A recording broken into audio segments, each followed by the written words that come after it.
Hi అండి. పెసరపప్పుతో ఎలా చేసుకోవాలో ఒకసారి చూపిస్తాను.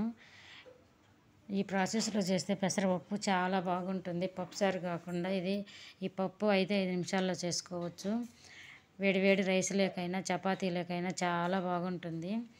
ఒక గిన్నె పెట్టుకొని గిన్నెలో 2 టేబుల్ స్పూన్లు ఆయిల్ వేసుకొని ఆయిల్ హీట్ ఎక్కినాక ఆవాలు, జీలకర్ర, మినప్పప్పు, శనగపప్పు, 2 ఎండుమిర్చి, గుప్పెడంత కరివేపాకు, సన్నగా తరుక్కున్న ఉల్లిపాయలు, 7-8 పచ్చిమిర్చి సన్నగా తరుక్కొని వేసుకొని మొత్తం బాగా ఫ్రై చేసుకోవాలి. ఫ్రై అయినాక కొంచెం దాంట్లో అల్లం పేస్ట్ కూడా వేసుకొని పచ్చివాసన అంతా పోయేదాకా ఫ్రై చేసుకోవాలి. మొత్తం బాగా ఫ్రై అయినాక మనం ముందే పెసరపప్పు నానబెట్టి పక్కన పెట్టుకున్నాం. ఒక 5 నిమిషాల ముందు నానబెట్టుకుంటే భిన్న ఉడుకుద్ది. నానబెట్టి కడుక్కొని అందులో వేసుకోవాలి.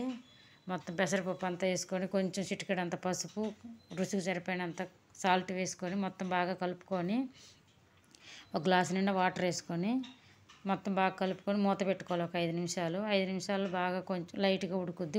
ఉడికేటప్పుడు ఒక టమాటో లేక 2 టమాటాలు సన్నగా తరుక్కొని అందులో వేసుకొని మొత్తం బాగా కలుపుకొని మళ్ళీ ఒక 5 నిమిషాలు మూత పెట్టుకుంటే అంతే. మన పప్పు కొంచెం లైట్గా ఉడికినప్పుడే గ్యాస్ ఆఫ్ చేసుకోవాలి. అంతే, మనం వేడివేడిగా పప్పు రెడీ అయ్యి. వీడియో నచ్చితే subscribe. Thank you for watching.